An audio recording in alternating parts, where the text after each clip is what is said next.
Self-interest, or if you prefer, greed. The greed of producers who wanted to produce something that they could make $1 on.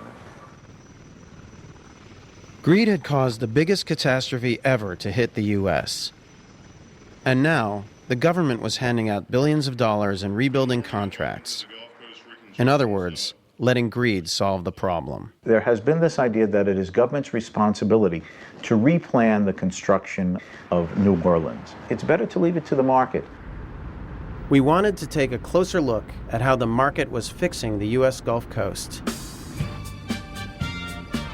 We're on our way to the Gulf Coast Reconstruction Conference at the Washington Convention Center.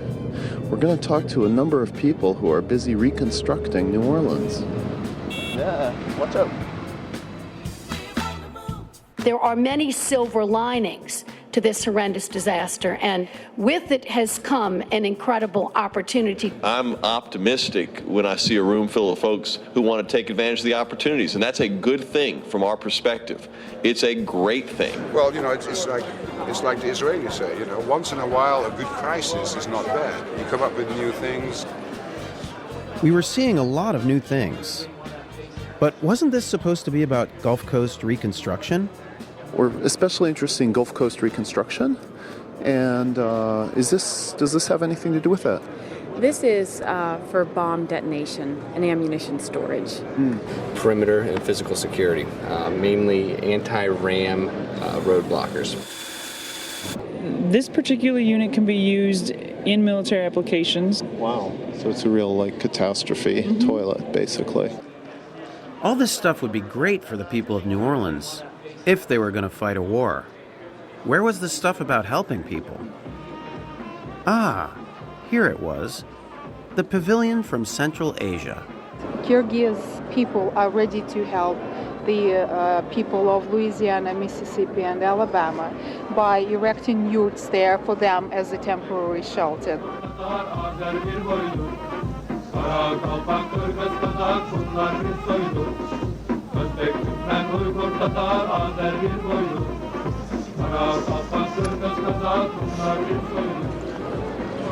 And here's the yurt. Oh my God. This is it. You can cover it up, you can build a fire, you can open it up, and if there's a flood, you can just take it up in less than an hour. And they're interested in sending one free of charge to Louisiana as a test, if you're interested. So, yep.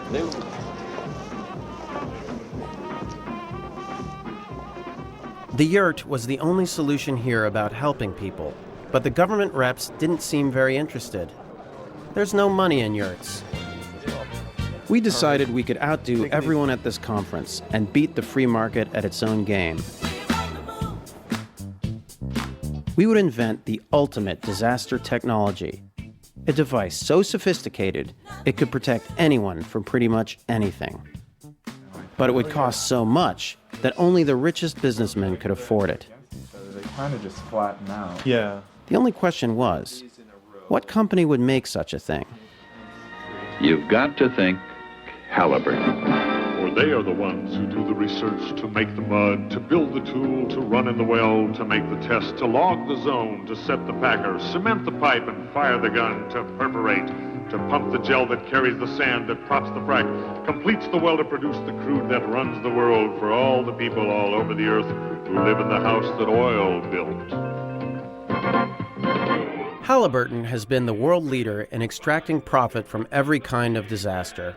They made billions off the first Gulf War and its sequel, and hundreds of millions off Katrina, all paid for by the U.S. government, whose vice president was once their own CEO. Find the big red, find the big red, find the big red, hustling on. If anyone could make a killing from total disaster, Halliburton would be the one. This morning, we got up really early, drove up to the very fancy hotel, which shall remain nameless because they threatened us if we use the material with their name. But you know, what's it called basically, the hotel? Ritz-Carlton. Ritz-Carlton, that one.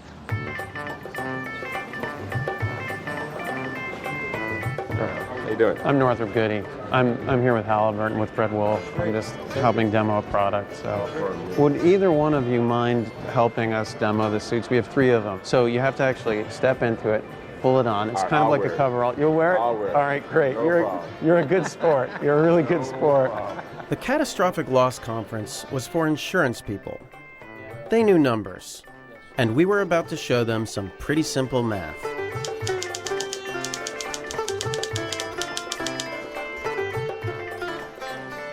With Gilda, we tried scary. With Reggie, we tried gross. Now, we would go for ridiculous. We really appreciate being invited to speak on this panel. A lot of you work with the insurance industry, of course. Insurance has become extremely worried about some grave new dangers to people that we're seeing in the world around us today. And I'm, of course, talking about climate change and the disasters that it brings. But I can personally guarantee you that level heads will always be able to turn lemons into lemonade. Consider the Black Plague. This was an unspeakably rotten event, of course, in which 1/3 of Europe's population died in great agony. No one, of course, would wish such a thing on any civilization. Yet without it, without the Black Plague, the old business models of Europe would never have been overturned by the entrepreneurs of the Renaissance.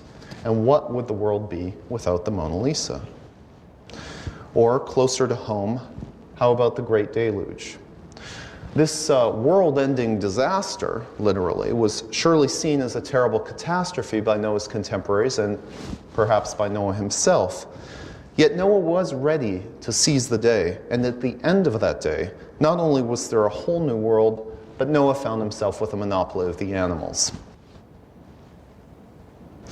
For those of us in positions of responsibility, however, who might have to take charge in a crisis, even more innovative solutions are necessary. I'd like now to introduce my colleague here, Dr. Northrop Goody, who's the head of our Emergency Products Development Unit at Halliburton.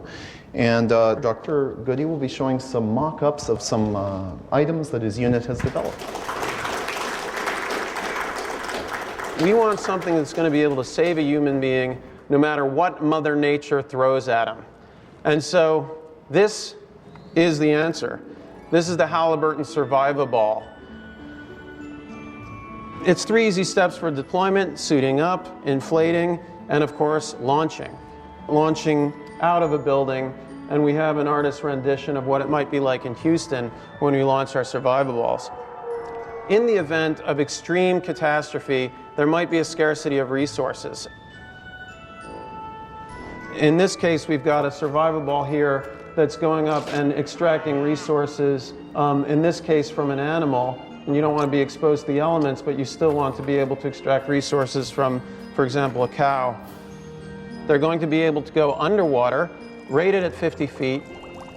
They can be used in any condition.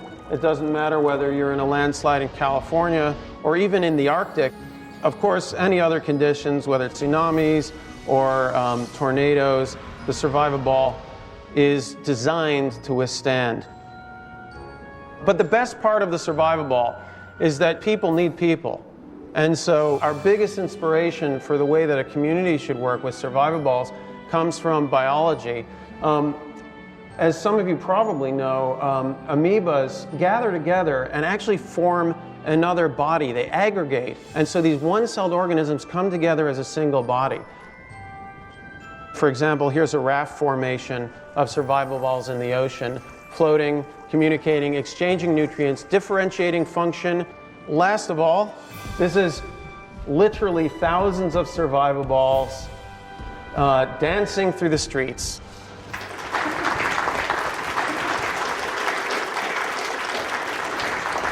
And we'll be happy to take any questions. So if there are any more technical ones for Northrop here or general ones.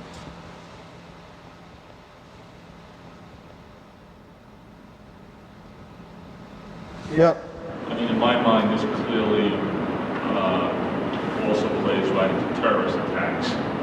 What kind of defense mechanisms do you envision against biological, chemical, radiological attack? If you could demonstrate the turtle position, please, that would be great. Basically, if you duck down... I'll assume they'll have some kind of bubble mask or something on. Visor, heads-up display.